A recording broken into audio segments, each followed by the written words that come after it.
Hi, I like to be on time, so here we are with a live event on money magic and luck and money drawing magic. So this is, I think, this is the third class in the Spellcraft series of classes that I'm doing this year.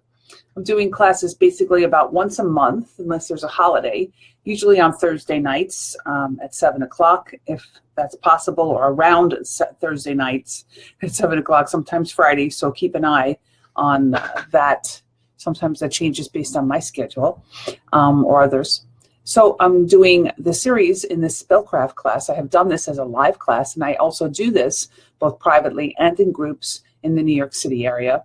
If anybody wants to study with me, they can get in touch with me, certainly by writing to me at the magical, the MAGICALAPOTHECARY @gmail.com, the magical apothecary @gmail.com.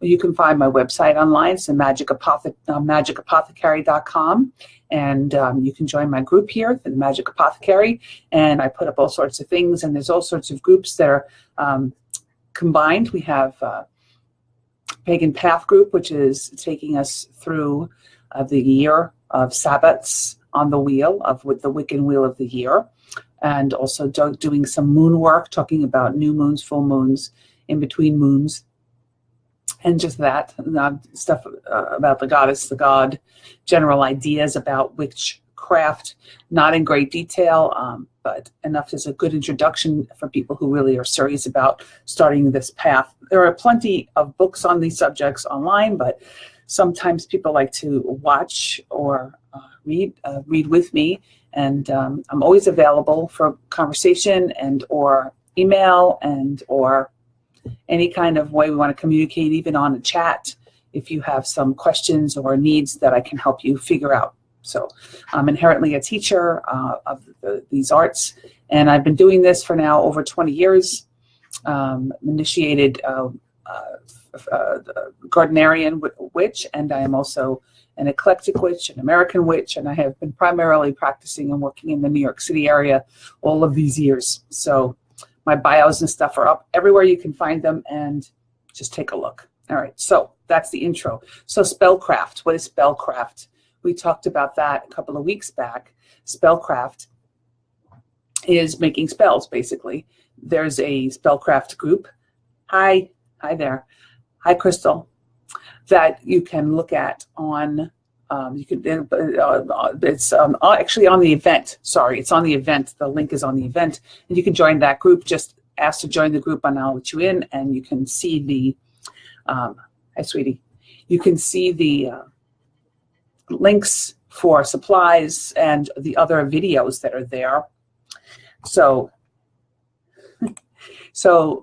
that can help you get started. It doesn't matter when you start. It's like a rolling class. Plus, I have everything up on YouTube, as well as other podcasts and things that I have done over the years. So join that group and join you can subscribe to my YouTube channel, and I'll put that on here later, and you guys can go and subscribe if you like. And these videos are played there as well as on the group on a regular basis. So money magic, right? A lot of people are very interested in money magic, and rightfully so.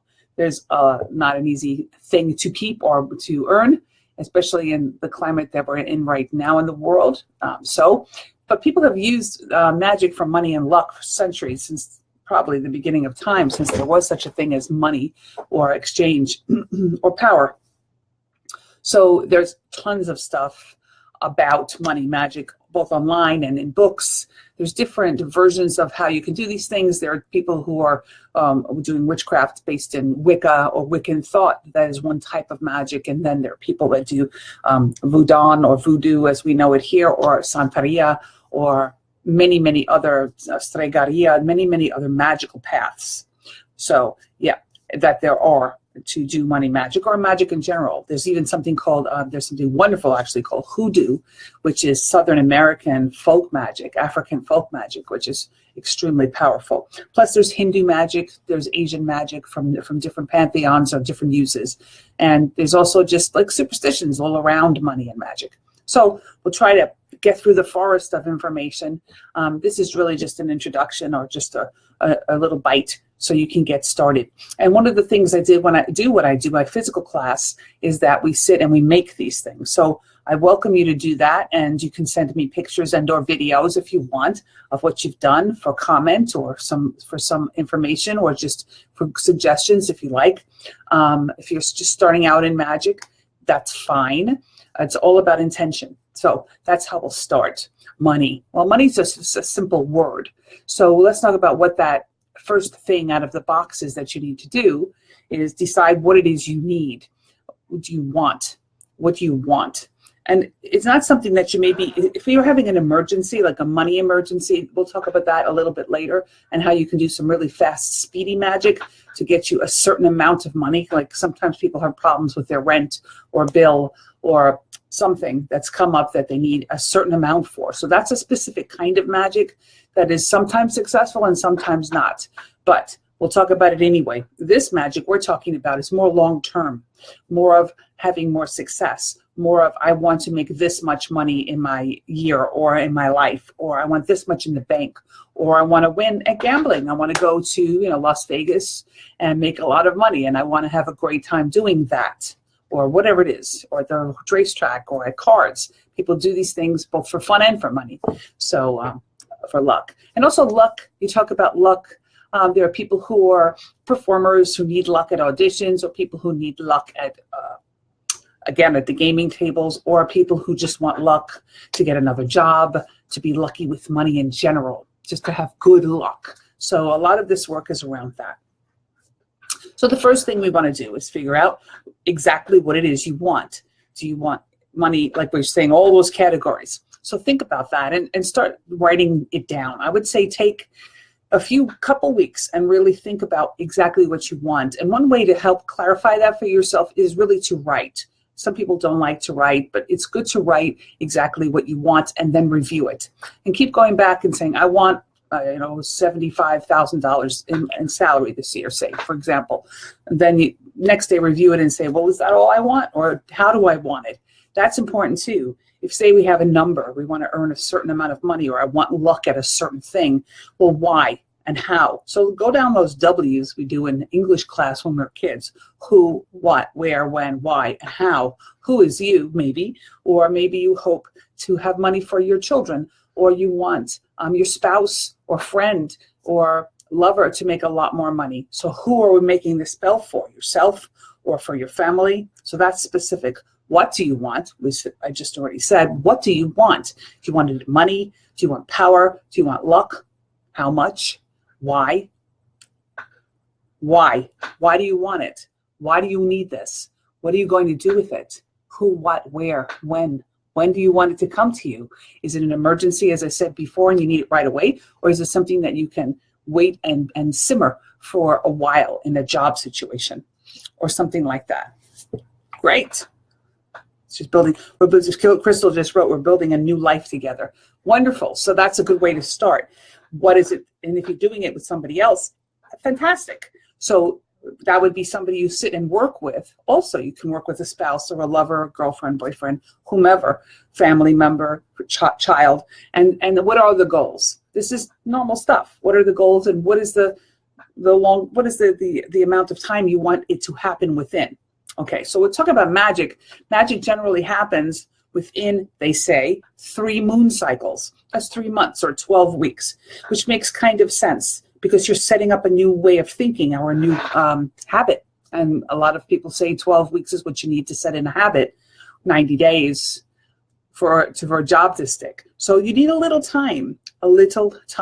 So you'd start and say, okay, maybe it's good to start thinking about it around the new moon. Look at a calendar. You can get a farmer's almanac. You can look it up online and just say, when is the new moon? Right now we're a waxing moon. The moon is getting bigger and bigger and more light. So this is a good time actually to even think about beginning. Anytime before the waning moon is good to start beginning a new project. Moon waning means after it's gotten full and it starts to get dark again. That's when things start to shrink and come back down to the new moon, and then they grow again. So this is a good time anyway to start thinking things through. Also, be aware that we're entering into a Mercury retrograde cycle starting on December 3rd. So that just means that it's a good time to reevaluate and to rest and to reorganize and to really think about stuff. So this is really actually a perfect time to start, in general, money magic. Perfect time for it. She says, I'm hoping to develop a business. One of my family members will want to carry on when I leave this experience. Perfect. That's wonderful. This experience of life I'm gathering, living in this time, in this body. So yes, wonderful. I think that's great. So Crystal's already here talking to me, and she's thinking this through, exactly seeing what her goals are, which is perfect. Witches of old would say, once you even think about doing a spell, it's begun. The spell is begun. Right now, Crystal has already started her spell. I have too. I'm starting with you today. I'm going to do my spell today too, as we talk, to inspire myself as well. I'm doing this to inspire myself to do this magic.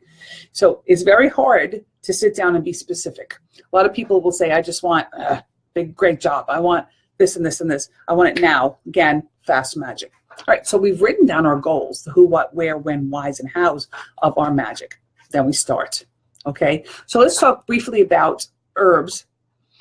One of the first things we want to gather is herbs and or essential oils. If you look back in my other talks, the first one talks a lot about choices, about essential oils and or using herbs and making your own oils. So we're going to talk about just any of these herbs can be found, I'm 99% sure, in essential oil form. Essential oil is just a distilled form of an herb put into oil. Okay, so it's very powerful. A lot of people don't mind working with perfume oils. So that's fine if all you want is the smell. And if you want to have yourself smell, say, for example, in this case, cinnamon as an herb that works. High John oil is perfect. I like High John oil for this. That's great. High John the Conqueror oil. If you want to conquer and take over something or win at something, High John is really, really good. And you can buy High John root crystal too online and just have that, and you can make your own too for like ever. That stuff never goes bad, and High John little roots, they last forever. And you can shave them like you would do nutmeg. So this is kind of like cooking, which is very interesting. So cooking is a form of magic. People have always believed it's alchemical. You're changing something. So we're going to do that. So herbs. Here's a list of things. Alfalfa. Now, alfalfa is really, really, really, really, really green. And this is one of the reasons you'll find some of these herbs are green, and that's why people use them. But if you look at the medicinal properties of these herbs, I challenge you to do so, because I have another group called Herbalism for Medicinals and Magic. And you will find that most of the times when something is used for medicine, it's also used for magic the same way. Now, alfalfa feeds the blood. It's very high in chlorophyll, and it gives you power. So it gives you success in life. It makes you feel great. So alfalfa, you can buy alfalfa powder, or you can get it put into your smoothies. Easy way to do magic. Have a drink, right? So it's traditionally used to ensure against poverty or hunger or weakness. So it doesn't have to be used alone. It's a lot of people say it's not powerful enough, but this is a great thing to add, okay? And it adds great color to anything you're making. So we're talking about just putting together, just grabbing some herbs, and I'll tell you what we're going to do with them in a minute. Allspice. Allspice is in most people's cabinets and is part of sometimes pumpkin pie mix. So it's easy. This is kitchen witchery also. Just open your cabinets. You may just have it sitting in there that you use just now for Thanksgiving in America, or other dishes you might cook with it. It's little round balls. They're very hard little balls that you need to scrape when you use them. You can crush these and use these in spells. This is for this is like a thing that works on the higher planes. You're using allspice in your spells. You're using it to contact your spirit guides or your angels or whatever you might feel. I do too, Crystal. I'm a big kitchen witch. I do everything in the kitchen anyway. Most things I make are in the kitchen. This is my cuckoo clock. Please ignore it. It's 1:15. It's totally incorrect. There's nothing to be done about it. C'est la vie. All right, so it also tends to work on the mind of people who use it. So if you want to change your mind, you can use allspice to do that. So in other words, if you want to open the door to thinking better about money, you can do this. You can actually use allspice for that. All right, so it's just good for general success. It smells fantastic as well. Bayberry. Bayberry has been used for a very long time. Okay, it's also, bayberry is used in a lot of love and sex magic, specifically when men want to attract women. So it smells lovely, and they barbers actually to this day still use it. Barbers will use it after a shave. It smells really good, and this is for prosperity and collecting money that is owed to you. So that's something to consider. If money is owed to you, like you have a check out and you're waiting for it and you need to do fast emergency magic, bayberry might be your way to go. Basil. Most of us have basil in the house. It's something that's in Italian food and on pizza, and it's round and easy to use. You can find it actually fresh in most greengrocers today, or you can grow it yourself. And basil tastes great. It's very good for you. One of the ways I like to do money magic is to just make pesto sauce. Wonderful way to just do it. You can just eat pesto sauce and it tastes great, and you can have some luck with your money. But also you want to also remove, basil helps to remove obstacles in money, and also attracts money. It's something that's a very attracting herb. So that's something to write down and keep. Oh, great. You're growing cinnamon and basil. That's a perfect money magic combination. And you'll see I'm getting to the C's in a moment. You'll see why I love cinnamon. I use cinnamon always in my money magic, always in my money magic. Bay leaves, also very powerful herb to command. It's a very strong herb, bay. Bay is also a bay leaf. It's used a lot in love magic as well. So that's a great thing to have around, and it's good in soup. There you go. Believe it or not, chamomile, which is something that is very relaxing and cooling, a cooling herb, is for luck, for gamblers in particular. People say that if you wash with it or wash your hands with chamomile before you gamble, you might have better luck. So it's also used, and the reason that is because it's used in uncrossing. If you look at the medicinal reasons behind chamomile, chamomile is a very relaxing herb. People take it when they have upset stomach. They give it to children when they have colic, and they also use it to sleep. So it's something that takes away, it cleanses. So that's what I think is come to the idea of uncrossing, taking away bad luck by using chamomile. It's a very light herb, though. It would be best used with other things. Cloves, those little hard clove things, those are really strong and wonderful to use in blends for any kind of magic with money. All right, you just made chamomile soap. Great. You should be nice and relaxed there. All right, so clove. Okay, so this is for force and power. This is a powerful herb. Clove is a pretty intense thing.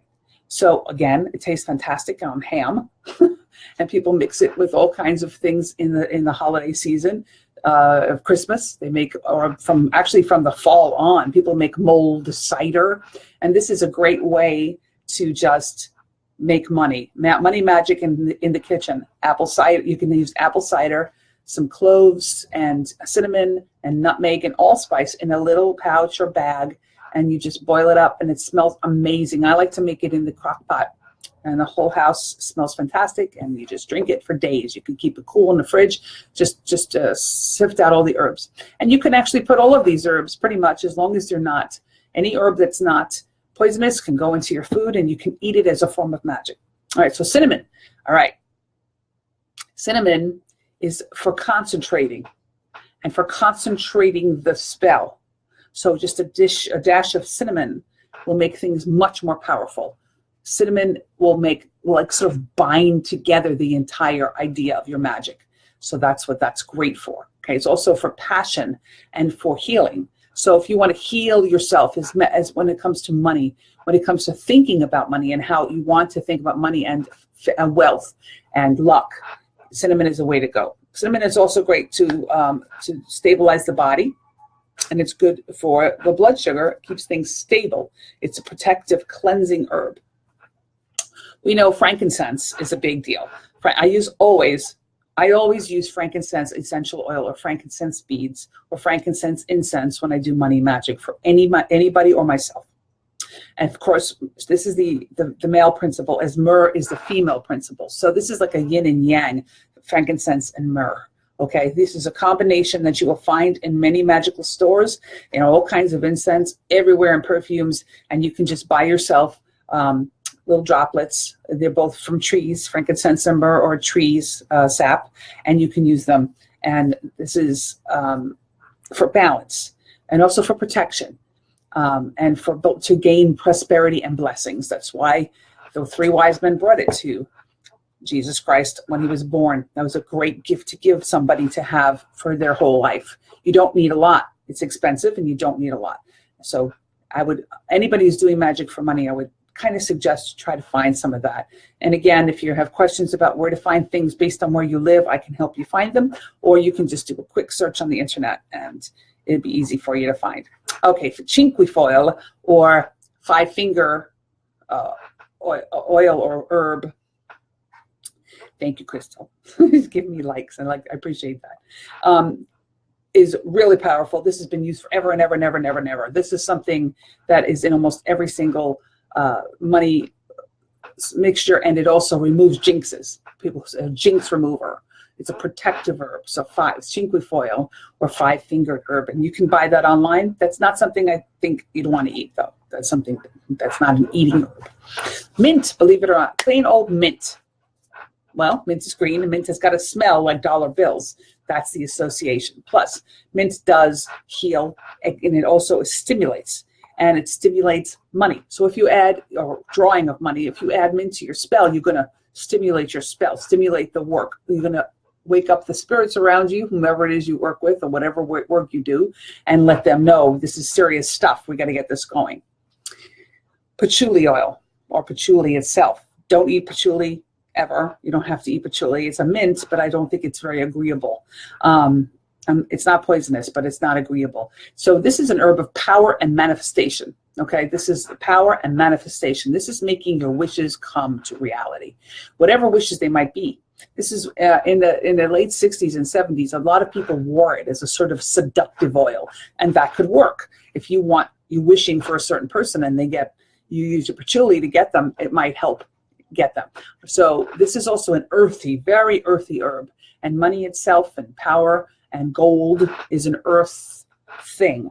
Diamonds, gold, the original forms of money, or even salt, were from the earth. So this represents that in a very deep way, and it smells fantastic.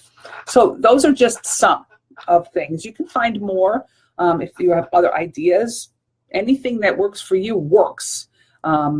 So you can examine and say, I really like, I don't know, cherry blossoms, although that's kind of odd for money magic, but for you it might work, depending on where you come from and what you like.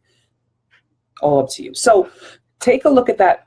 This, and is also, I put a resource up on the Spellcraft group that this will be on as well, that has a really nice list of magical properties of herbs, and there's plenty more of those where they came from. There's tons of formularies out there with just all kinds of discussion on the magic of herbs. This has been going on since the beginning of time. Our ancestors figured all this out before there were even books. All right, so we're going to gather those herbs if you want, or whatever herbs or essential oils. And if you want to use just straight up essential oils in your magical work that we're going to talk about today, fine. If you want to create your own, fine too. It doesn't matter. Just remember that when you create an oil with any herbal component, you have to strain it, or it becomes very foul after a while, and actually dangerous in some cases. So you just want to leave them in there. You're best off using actually a double boiler, and just letting the herbs simmer into the oil and then straining everything out. Okay, so if you're going to use regular herbs that way, you can also grind up the herbs. And I use a little coffee bean grinder, which is very, very very good. It's really easy to grind most herbs. You can't really grind wood in it, but you can grind soft herbs in there, and that can be kept in a container for money magic, and you can add that to anything. You can make a whole bunch of that and just keep it, or you can make it as your spell requires. One of the things I do when I create spells is I get into the mood of things. I get my mind all around the goal, because we've talked about already. We've written down the goal. We know what it is. I'm trying to see it when I'm creating my stuff. I get into my workroom or the kitchen, and I start playing around with these herbs, and sometimes I'll leave one out and use more of another. Just like when you cook by taste or smell, it moves you based on what you're wanting to have. if you're not really good at that, that's fine. You can go ahead and make yourself a recipe, and you can put these many bits of this and these many bits of that, and you can keep it in a grimoire, which is like a written book that you keep of every spell you ever make. And you can keep those online, or you can hand write them. If you hand write them, they're actually very beautiful. You get a really lovely book. A loose leaf book is fine that you can add pages to, and you can add pictures, you can add bits of herb, and you want to write down when you did the spell, what day, what phase of the moon, what sign the moon was in, what hour the planetary hour, maybe what exactly you did, when you did it, what you wore, everything. And then you want to say what happened, so that in the future you're making your own recipe book of magic. So in the future you can go back to it at any point. You can also just take pictures. We're in an age, I'm talking to you, and you're probably in your living room somewhere or on your phone or whatever. You can just take pictures of your stuff and keep it in a nice file on the cloud where it's safe, and even if your computer crashes, it's always there, hopefully. And you have your grimoire there. Or you can print it out too if you want to, or share it with others. So that's all great. Some people do blogs this way, and that's a really fun project to say, I'm going to do my grimoire online and share it with people. So all of those, it's everything productive and is great. All right, so let's talk about colors. Behind me is my green. I had to put out a green background today because money, magic, and this is green and gold. This is the tree of life behind me. There's an Indian curtain. And these colors are perfect for money magic. So gold, green, money, gold, green. Big colors, jewel colors work also. Sometimes people want to use purple when they want like fame and fortune. Purple, like the color of a queen or king, the royalty color. Or some people might want to just use white because white covers all things. Any white candle is appropriate. I have here today white candle, white bag. Don't just get stuck on candles. White bag, white sachet, container. If you want to color any of these products we're going to talk about making, you can color them this way too with just food coloring or any kind of coloring that's, or even crayons can be melted down and used as color for any kind of spell, or bits of wax. This is a pull-out candle. This is a green pull-out candle, and I talked about these before. These are, you know, found online or in your magical supply store, and these are perfect for creating a spell in a container. It's a container spell with fire. Yay. But if you want to put any of these spells, also, I said container, in a container, you can do that. They can be put in a jar. You can make a jar spell. You can actually make knot magic for money. If you're going to do knot magic, you want to gather stuff within the colors we're talking about, and you can anoint your knot magic or a necklace or bracelet with the oils we're talking about using within any way you want to. So really the sky's the limit when it comes to magic, whatever way you want to do it. So if we go back for a second, just a little second back to the beginning and say, okay, so now we've written down our goals, and maybe this is the time before you're really ready to start it. Say you've chosen to start it on a new moon and around the time of the moon being in Capricorn, you know, which is a really big sign that kind of rules wealth and prosperity. So say that's happening and you've decided to do it that day. Doing a tarot card reading, if you do that, is appropriate to see how your spell's going to go. I don't like to read my own when I am going to make a really important spell. Sometimes I'll ask somebody to do it for me, or I'll get somebody to do it for me. Or you can use a pendulum or a Ouija board, or you can do you can use a scrying mirror to see what you might see, the outcome of your work. Anytime you do magic, it's good to say to the universe or to your spirit guides or to the god and goddess, what's going to happen here if I do this spell? And be sure you feel safe about it. And that's an important thing to say. Also, on that line, and it harm none, do without wilt. Love is the law, love under will. This is the Wiccan Reed, based on Aleister Crowley's thoughts. So don't do something that's going to hurt anybody, and that means manipulate them in any way too. So if you're doing magic that has any kind of sniff on it of manipulation, that's black magic. be very careful about that and the line of things. You don't want to do money magic where you take somebody else's money away, because if you do that, you're going to lose your money. If you do that, you're going to pay a price for that. What you want to do is grow your own garden of wealth and happiness, not take away from anybody else. So there's that. Even with fame, or even with competition or a job competition, don't want to hurt anybody around you. You just want to go on your path with, and harm no one as best you can. So that's something to remember. Okay, so let's talk about quickly emergency magic. So say you really need to pay the rent and you don't have it. We've all been there maybe, or the mortgage or the car payment or whatever. So you take a very small candle, and it can be green or it can be white in emergency. You can even use a votive candle. Great. Oh, that's good. Yeah, quartz crystals are perfect for empowering things. Remind me, I have to remember to say that at the end, because that's an important part of what we need to talk about as far as what's on your altar and how you surround your spell. But quartz is fantastic because it's like a magnet. And we talk about magnets as well. So you want to get that small candle, a little tiny candle, or just a, you can even pick one out of your anywhere, just a candle. It can be even a white candle. You're going to write on that candle or scratch into that candle your goal. I need $100. Burn it. Anoint it with your oil. Burn it. Keep doing it until it comes. It may not come. Emergencies. And you can start to use, if you have a serious emergency, a lot of these things we're talking about making, you may have in the house. You can use these on your body, in your car, and your shoes, at your job, anywhere. Okay, so, all right, let's talk about the moon. We talked a little bit about waxing moon, and I mentioned very quickly and briefly Capricorn moon. So we're talking about moon signs, and the moon goes into every sign at different phases during the month. And you can find the moon sign online easily. You can also find it in the Farmer's Almanac, which I keep, or I have a little app on my phone and my Android that's just an astrology app, and it tells me exactly where all the planets are at every time.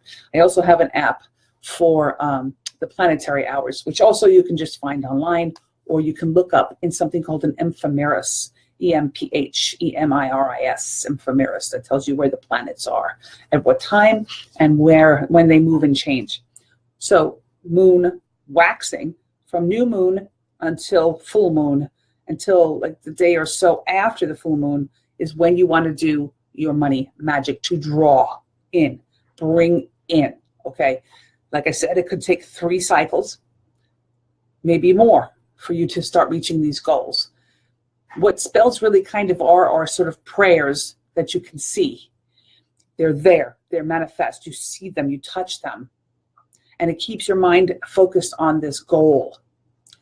You have to be careful also, just throw this in, you don't want to be just wanting. You want to know that when you do a spell, it is already there. You already have the goal. You already have the goal. You can't be wanting it, because if you just want, then the spell will be given to you as want. In other words, if I just want $30,000, just picking out of the air, then I will always just want $30,000. I won't have $30,000. So as soon as I start a spell, I have to know I have it. I have it in my hand. So put that in there and write that down, and that's an important part of how magic works. Without knowing it's true, it won't come. So, phase of the moon, waxing moon, things are growing. Now, doesn't mean that if you've done a candle spell and it hasn't gone out and it's still there on your altar, that somehow it is wrong or bad to leave or work with. It's not. I will very clearly say to you, do not ever leave a candle burning ever in your home. I don't care what anybody says about candles and putting them out for magic. All you have to say is, in your mind, say, this is still burning on the astral. My work is still being done. Just because the flame is out doesn't mean that it's not happening. It is happening. Okay. So that being said, if you go past the full moon phase and you're now into the darkening of the moon, it's okay to keep your spell going. It's okay to keep moving it. And you want to revitalize it again before the next full moon. Just keep rolling it up. Just keep doing the work. You don't douse, you don't forget. Also, some people like to begin one of these kinds of spells in the dark of the moon, in the waning of the moon, when the moon is getting dark again. They like to do that because, and it is appropriate to do removal magic before you do additional magic. In other words, I want to take away all my doubts, maybe, perhaps, about the money that I want. Take away all of my fears. Get all of the blockages out of the way. Then I light the candle or make the spell to bring it in. So that's a way to work also, working with the moon phases. Planetary hours, a little different. But let's go back, let me go back to the spell, to the signs of the moon. The earth signs, Capricorn and Taurus, are really, really good for both money, power, fame, and also Taurus in particular for home, for security, for the goods of life, being surrounded by family and friends. Maybe, Crystal, that's something you want to think about because that's what you're talking about, making a life, making a kingdom of sorts together with somebody else, or making a family. That's Taurus. Capricorn's more of rising up the ladder. Think the CEO, of astrology. Every sign has its appropriateness for every single magical working. But some, like Leo, if you're looking for fame and fortune, is good for that. Or Sagittarius, which is ruled by Jupiter, which is the planet of expansion. So you can look into astrology a little bit and see which sign really is appropriate for your particular spell. If I was a doctor and I wanted to make a lot of money, I might do it when the moon is in Virgo because that's the sign of the healer. So it depends on what your actual work is that you're doing. And if you have questions about that, I'm an astrologer and I do teach astrology as well for magical purposes. And I can actually help you. Just write me a note and we can talk through choices on signs anytime. Yeah, Capricorns are great, good, strong people, and it's a good, strong sign. And it rules, Saturn rules it, though Capricorn is about the long term. Capricorn work is about, as I said, the CEO climbing the ladder over a long period of time. Okay, so there's that.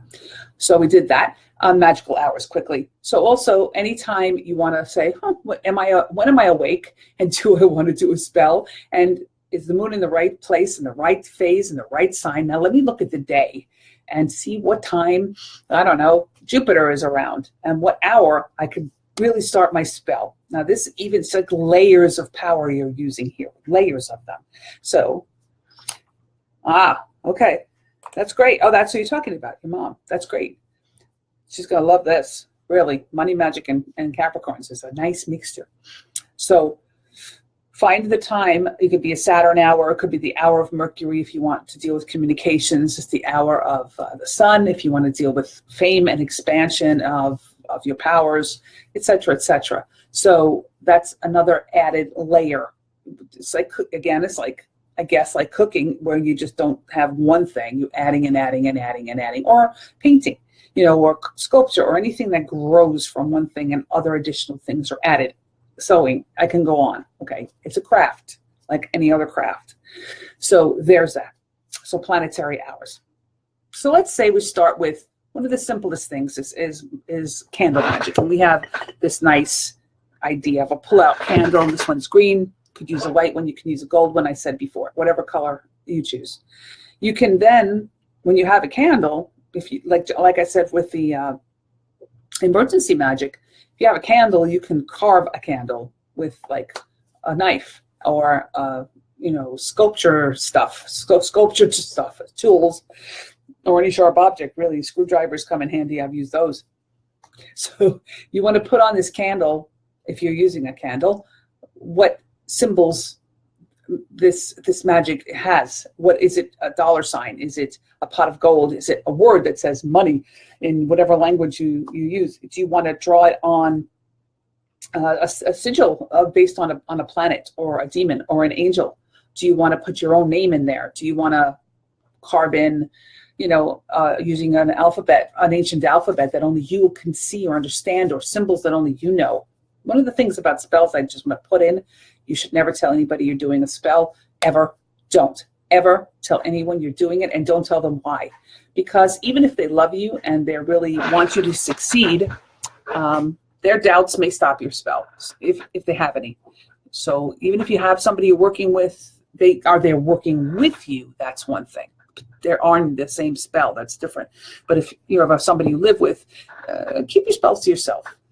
Just keep them to yourself. Anyway, I just heard last night, this is a tragedy for witches, that they're going to try to outlaw glitter. I don't know what I'm going to do. Obviously, they found that it's dangerous and it can be in your heart or your brain. It's like, what? Oh, I must have a lot of glitter in my head. But to try to get rid of glitter. So if you like glitter and want to use glitter in your spells, I guess be very careful because it is dangerous. 1 and 2, stockpile it while you can. I plan on doing that myself. Buy it before it's outlawed. Buy glitter. Oh, the witches are going to cry. We really use a lot of glitter because it's so pretty and shiny. And when you light a candle or, oh, you got biodegradable. Is there such a thing as biodegradable glitter? If you could send me a link, I would be so happy. Just send me a link on anywhere. I'd be so happy to know where to get it. Eco glitter. There's such a thing. Oh, I'm getting old and behind the times. Eco glitter. So there you go. Crystal just told us eco glitter, biodegradable glitter. So it's still going to exist. Thank you. Anyway, when you use glitter, it's very cute. It's very shiny. It makes things shine. And when you have flames on an altar or incense or smoke, it just looks really beautiful. And it really helps your mind to see your spell. So you can use your oils to then, you can carve your candle, anoint your candle, and then you can use any kind of decoration. People sometimes will roll their candles in herbal powders as well. Okay, so there's that. So if you want to, you can set up an altar for your workings. And that's not hard to do. You just, if you have an altar now that's used for many, many purposes, you can just put the spell on there. And you can choose to put little statues or something else around it to empower this particular spell. Or you can make an altar just for this. If you're really serious about this money magic, you can find a table or place in your home that is flame proof. And you can put on the 4 elements, the earth, the air, the fire, and the water, those representations. And if you're wanting to know more about those, go back to 2 more lectures behind me and 2 more before, and we discussed that in pretty much great detail about how to set up an altar for magical workings. So you want to have those 4 elements.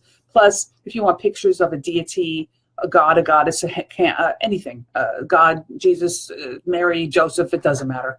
Anything that calls to you. Buddha, anybody, Ganesh is perfect for money magic, by the way, Ganesha.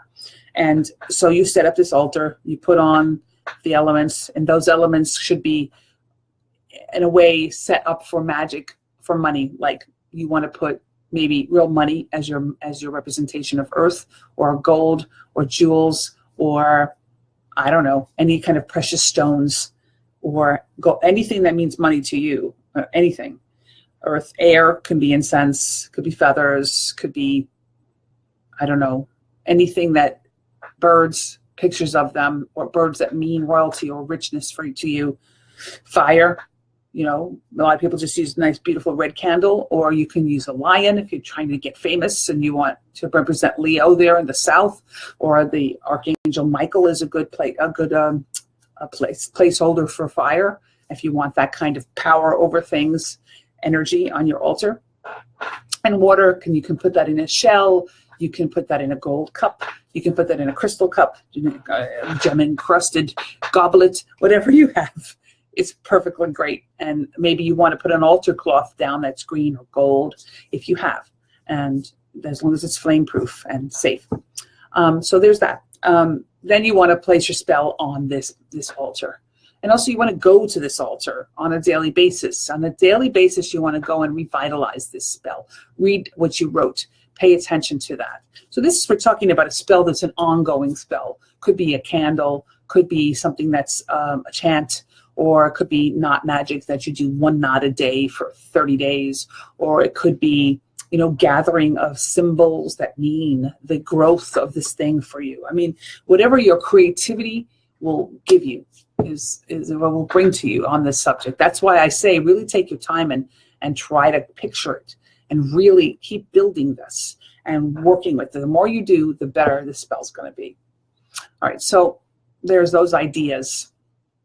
You could make holy magical water out of this. This is an idea there's something called it's gem essences. It's like flower essences. We'll talk about that in a second. But you can take a gem, any sort of gem, could be diamond, could be anything, a piece of gold that you have, a ring. It could be a stone. It could be a crystal. It could be anything that to you feels like money magic, or that will bring me money. A ruby ring, anything. And you put it in this water. You put it in just water in a vessel, a mason jar, a jar, something clean, closed, and you let it sit for 6 weeks, period. After the 6 weeks, you take out the gem, and then you put in, we put in brandy. Okay, we use brandy because it's more of a natural wine-ish thing, but it will keep the water from going bad. Okay, you could put in vodka if you want to, but any kind of alcohol is fine as long as it retards bacterial growth. You don't want to use rubbing alcohol though, because you want to keep this natural. So you can do it. It's like 1/4 of the 1/4 of brandy to the water. So just say 1/4 of the jar is brandy and 3/4 is your gem water. You don't have to make tons unless you want to share it. So there's that. Another way to do it is by collecting herbs, the ones we've talked about, and others. You can collect woods or rocks or anything you want to collect. Actually, the rocks would go with the gems. Let's put them with the stone. But I would say you would collect woods, bits of wild flowers, or you can use, like I said, the herbs that you've already gathered for your working, if you're using one of those or some of those. Not oils, though, just the natural, actual plant material. You put it in a crystal bowl, and from dawn until noon in direct sunlight, if you can get it in there on a sunny day, and then you take out all of the plant material, and you do the same thing with the brandy. It's 1/4 brandy, 3/4 of that water, and you keep that. And that is a great money water that you can use to cleanse your space, to cleanse you, put in your bath, all kinds of stuff. You can even drink that. You can take in dropper form in a glass of water if you want to take in the power of those plants. That's how you make a flower remedy. Bach flower remedies are a common one, well-known one, but you can make your own flower remedies. Okay, so let's talk about other things you can do besides candle magic with this oil, maybe that you've created based on a mixture of essential oils or your herbal mixture in a double boiler that you've taken your power of your herbs out. However you've made this blend, you have an oil. Start with an oil. You can use that on the candle we just discussed.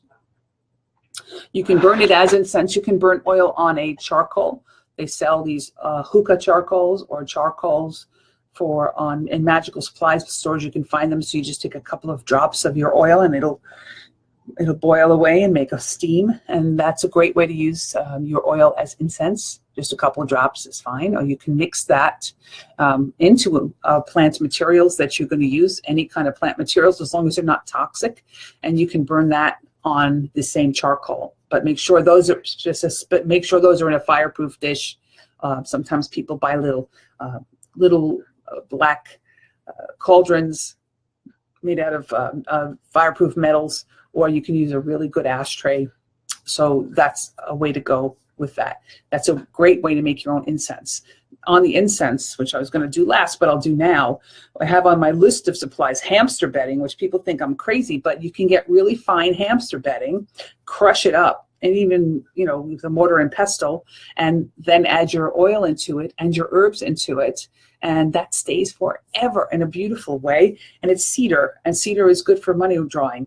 So you can just make a real natural woody incense that kind of burns like for a ritual or for smudging in a very good smoky way that is not too toxic in any way.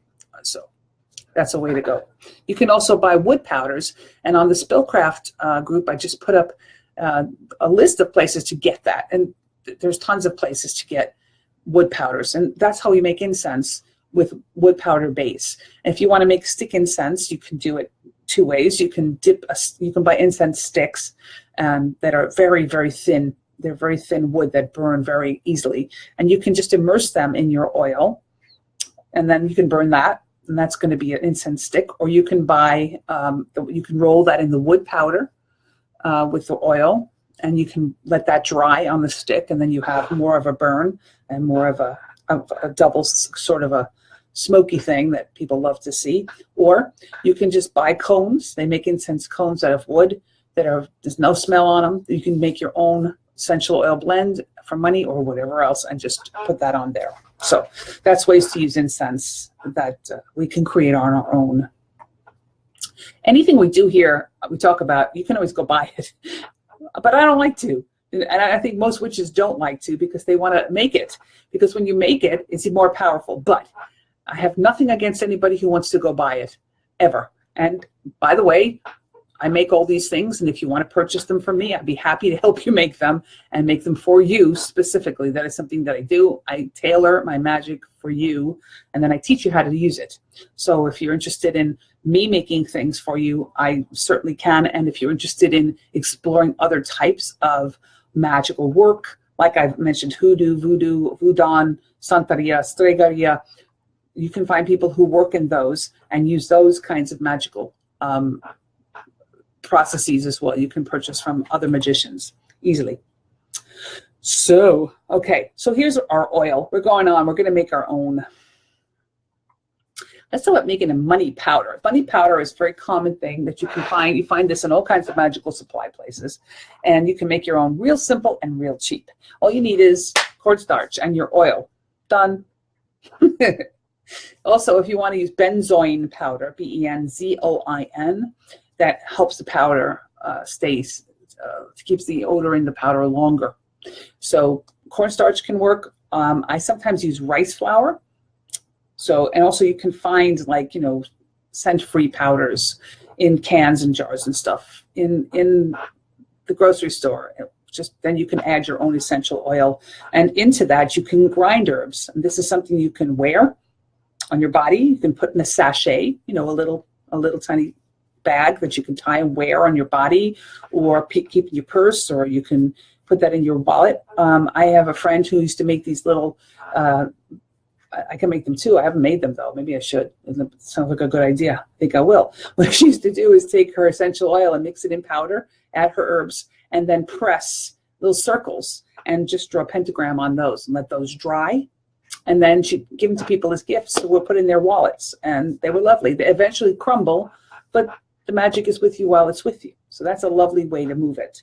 You can do it that way. You can also mix it in baking soda, excuse me, and bake it. You can make these Christmas decorations. People cook Christmas decorations out of baking soda and water, and there's recipes all over the internet for those. And you can make your own little money pentagrams, or use clay. You can mix your oil and your herbs into clay and let that dry, and then you have a little circle or a little representation of your magic that you keep with you or give away. It's a good gift. So there's that. So powders are great. You know, herbal powders mixed into talc, if that's what if you don't mind using. Be careful with talc. You can use it on your external body. If you're a woman, be careful with talc, but you can use it in your hair. You can use it, you know, in your shoes, and you can just flavor that up with your own herbal mixtures. You don't have to use powder. It helps to spread it. It's up to you. So there's that.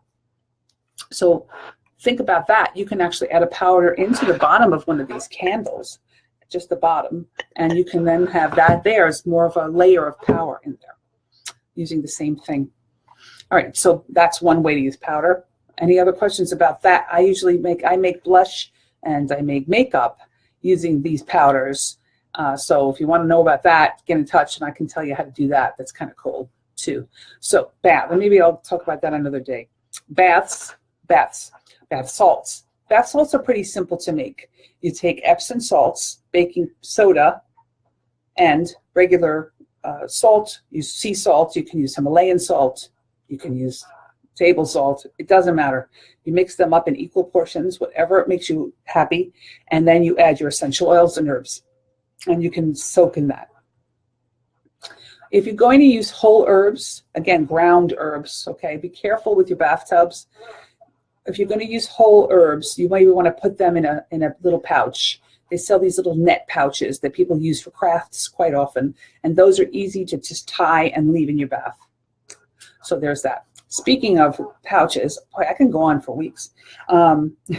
You can buy tea bags that are empty, and you can fill those too for baths, and or you can make what's called a tisane, or just a tea that is money magic based. Chai tea is money magic. Chai tea is full of everything you would ever want. Yes, arrowroot powder is another example of, yes, benzoin or arrowroot. Arrowroot is great to mix into your mixtures. Crystal's just asking, this woman Crystal here, who's been with me the whole time, yay. Arrowroot powder is another way you can add things into that. Arrowroot powder and baking soda mixed together in equal parts makes a fantastic deodorant. Mix that with coconut oil and whatever essential oil you want. Boom, magic deodorant. Swear, it's true. I make that in little circlets and let it dry sometimes, just the powders, no coconut oil. And then I can crush that up and use it anytime I want. So it's already ready for me to go. I make all of my own. I make 90% of my own products that I use on my body, including perfumes, deodorants, makeups, hair products, as much as I can. I make my own, and almost always they're magically based. So there's that. You can too. You can too. So that's it. Epsom salts, baking powder, my baking soda, regular salt, and mix and soak. And that's a great way to do magic or prepare for magic. So say you have you need to go gamble, or you need to win something, or you need to have a job, you're having a job interview, or you're going to the bank to get a loan. Yeah. So if you're doing that, having the chance to soak before might be really helpful. And sometimes people like to soak just before they do magic. They want to do a super cleansing meditation before they go ahead and do their magic. Absolutely perfect to do. Please don't buy baths from Botanicas or from anybody that you don't know, because sometimes, or don't trust, and they don't guarantee that it's organic and good for you. Sometimes I've seen people put strange things in baths like pine sol. So that's better for the floor in the garage, not even that. And it should never be on your body. So be very careful where you buy your stuff, and always ask what's in it. Always, always, always. So soap. This is the thing that put me on my path, soap. One day I was at Michael's, the craft store, and soap was the way in. Oh, really? That's great. I love that. Yeah, that's great. You can make these fizzy bath soaks, which are really, thank you, very interesting to sit in, because it makes the whole thing bubble up, and it's so sensual, and it's very enticing way to do magic in the bath. And there's glitter in them. Yes, glitter that doesn't kill you. Yes, good glitter. So soap. I was at Michael's and I bumped into a bunch of trays, and I was like, what's this? Oh, melt and pour soap. I was like, oh, I could do magic like this. It's oil. It melts into a sort of an oil base. And I was like, And that was the beginning of it. The whole thing was the beginning of it. Melt and pour soap base. And easy to find. Yes, it's at Michael's, right? And get it online. There's on the group again, and on also the website that I have up there, tons of places to get really good organic soap base. And you just melt it in a double boiler. They make actual soap pots that you look like a crock pot, that you can boil them slowly if you feel like you want to do that. And or I use the microwave in a Pyrex dish, and 30 seconds at a time, I melt my soap. So there's that. Love soap. You can do so much with soap. You can add oil. You can add herbs, and I do, ground up herbs, sometimes whole if I feel like I need them that way. I like to put star anise in my magic, my money magic, because I like to see it in there. Okay, I just like that pentagram idea in my soap. So I even put actually pennies in my soap when I do money magic, and you can too. If you want to, or silver dollars or whatever it is. And then when the soap is done, I keep that penny in my wallet, and that's the spell itself. So if you're making a soap, you have to be careful how you mix things into the soap. You have to follow the instructions. Actually, on YouTube, I have a whole thing about how to do soap. It's actually simple. You just have to be careful not to burn yourself, and to be careful how you don't spill, and what kind of tools you use. And also, you don't want to, ever put essential oils into the soap base and then boil it. Because you'll destroy them. So you want that. There's a process on how to do that. You want it to cool a little bit before you put the oil, essential oil, if you're doing that. and then mix it in, because otherwise you lose the entire property of the essential oil. You boil it away. But anyway, you can buy soap coloring or crayons. Crayons work really well. Crayola crayons, you just take a tiny piece and you let it melt in with your base, and then you have a pink soap, a red soap, a green soap, and it's non-toxic. Or you can just use food coloring. Works just the same. And by the way, food coloring works really great in your powders, so go back an inch, and or your oil. If you want to add color to any of the stuff that you're making, you can have just a drop of food coloring and get that in the supermarket. That's really easy. Soap. So what you're doing with soap is you're empowering that soap, and then you're washing with it. This is hard to take a bath sometimes. People are busy and they can't soak all the time. So quick shower, you have this really lovely soap. You've chosen the soap base. Certainly there's shea butter and there's cocoa butter bases, beautiful bases for the body. You can add salt, and if you want to make a scrub, have a good time, you can add all kinds of mixtures. There's a place called New Directions Aromatics. New Directions Aromatics. Above all of the things I say, they're the ones to go to for any natural product that you're going to add into any of your stuff. They sell in bulk. Wonderful. Also, if you're on a budget, there's a place in New York that delivers worldwide called Save on Scents. Yes, Save on, S-C-E-N-T-S, scents like smells.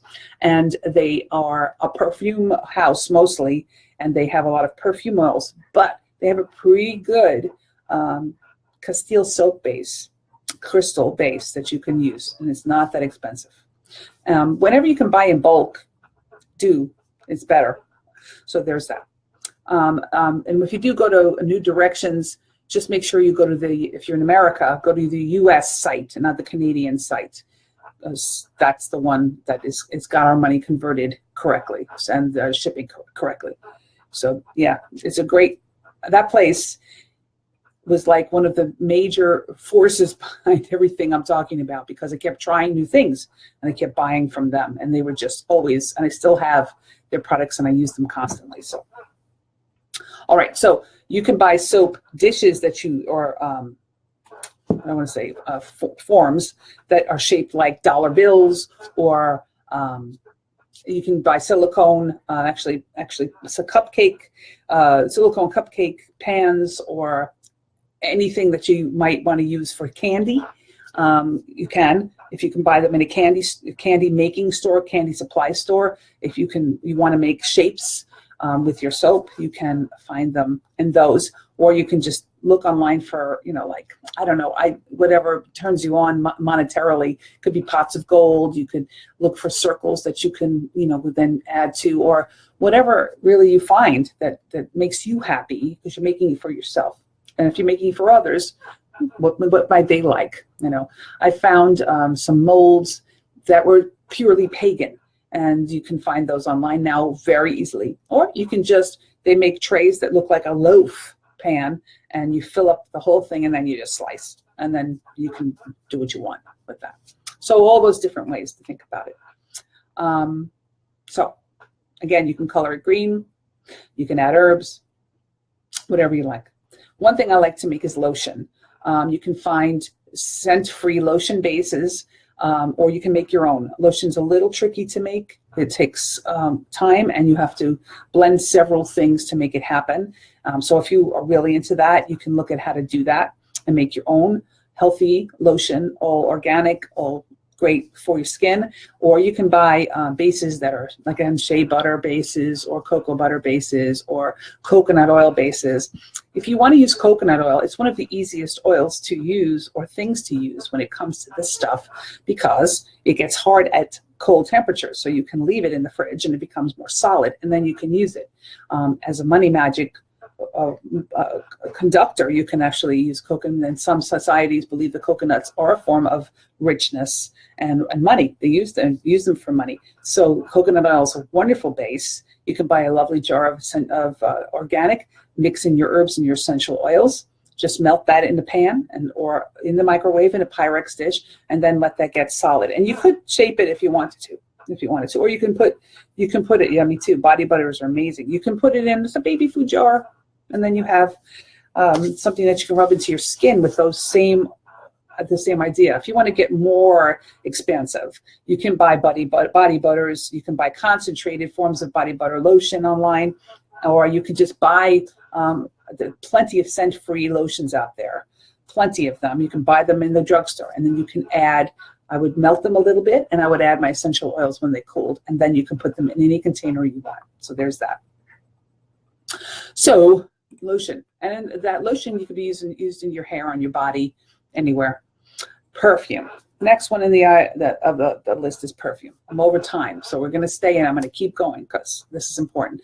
Perfume, all you have to do is take a container, a spray bottle maybe, container, jar, and put in 1/4 of your oil. Make it small because you don't want to use all your oil. And then 3/4 perfumer's oil, which you can get online, or 100 proof vodka. Shake it up, add a little bit of, if you want to keep the scent strong, 1 drop of vegetable glycerin, and that helps that to stay on your skin. And every time you use it, you shake and it breaks down. Eventually, over time, becomes one with the alcohol. If you want to make solid perfume, you take a lotion, or I like to use, believe it or not, Aquaphor, because I like Aquaphor for myself. You don't have to, but it's got mineral oil and other things in it some people don't like. But you can take any kind of thing. You can even use cocoa butter. You can use coconut oil, anything. Melt it down, and then add your essential oil into that once it's cooler, and then melt in a little bit of beeswax or soy wax, and not just a tiny bit, like a tiny bit. And then you have a solid perfume that you can use in your hair, on your body, anywhere. And the solid perfumes last longer. So aerosols or hydrosols. Aerosols are with alcohol, rubbing alcohol. You can, if you want to, dilute the rubbing alcohol or use witch hazel and add in your essential oils and herbs and spray that around the house or on your body or clothing or in a suitcase or whatever. There's that, or in an office. And hydrosols are water. So you're using the same thing, 1/4 to 3/4 or more. If you want more oils, go ahead, jump in and do it. And then that's just the same thing. You shake it before you use it and you spray. And that can be all over the house, again, on your clothing, as long as, it doesn't, the oil doesn't stain. Be careful with staining in oil. So we did incense. And just to finish off, if you want, based on what you create as far as all these symbols, as far as if there's angel work you're doing or any other kind of symbology you're using to carve a candle or using for the trays for your soap or whatever it is that you've decided is the symbol of your money magic, you can make a talisman, and you can, again, press that into the baking soda and the mixture that you can bake and make these little talisman that we were talking about, carrying a little pentagram made out of herbs and oil and powders. Or you can actually draw them, or you can have somebody, or you can create them yourself in metal and wear them, create jewelry based on it, and go from there. You can it's just a matter of building. You just say all your creativity and say, okay, I want this. How do I want to make it happen for me? How am I going to take this ancient idea of these crafts, this craft, and make it my craft? How it's going to be mine? Is it going to be, I can cook it, I can wear it, I can wash in it, I can, put it on my face as makeup, I can wear it as perfume, I can spray my house with it, I can on and on and on and on and on. So if you're a crafty person, then you're a witch, because it's witchcraft. All right, so that's that.